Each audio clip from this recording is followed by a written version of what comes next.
ঢাকার হযরত শাহজালাল আন্তর্জাতিক বিমানবন্দরে ইতালির রোম থেকে আসা বিমানের একটি ফ্লাইটে বোমা হামলার হুমকি দেওয়া হয়েছে। এ নিয়ে সত্যতা যাচাই করছে সিভিল এভিয়েশন কর্তৃপক্ষ। বিস্তারিত জানাতে বিমানবন্দর থেকে যোগ দিচ্ছেন সহকর্মী আকলাকুস সাফা। সাফা, বিমানে বোমা হামলার যে হুমকির যে ঘটনা, সেই ঘটনায় কোনো সত্যতা পাওয়া গেছে কিনা, বিস্তারিত তথ্য জানাবেন।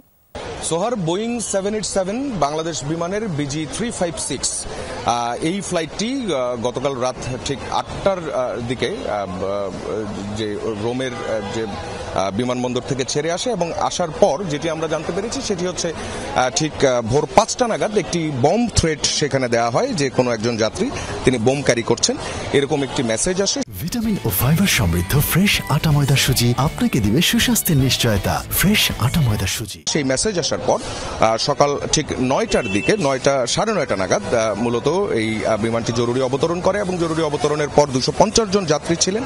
সেই 250 জন যাত্রীকে নিরাপদে সেখান থেকে ফ্লাইটটি থেকে নামিয়ে আনা হয় এবং তারা এখন টার্মিনালে অবস্থান করছেন এবং তাদের লাগেজগুলো সবই নামানো হয়েছে, কিন্তু তাদের যে হ্যান্ড ব্যাগেজ যেগুলো ছিল সেগুলো কিন্তু এখনো ফ্লাইটে রয়েছে।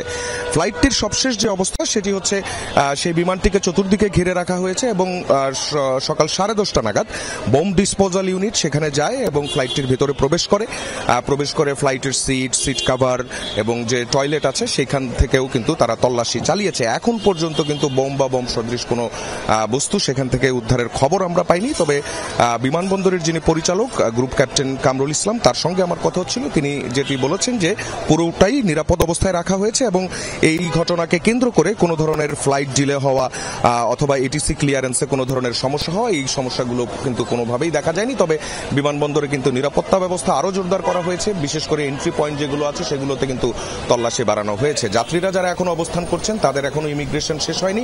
ফ্লাইটটি সিকিউর করার পরই তাদেরকে ইমিগ্রেশন কমপ্লিট করা হবে এবং তাদের হ্যান্ড ব্যাগেজগুলো তাদেরকে বুঝিয়ে দেওয়া হবে।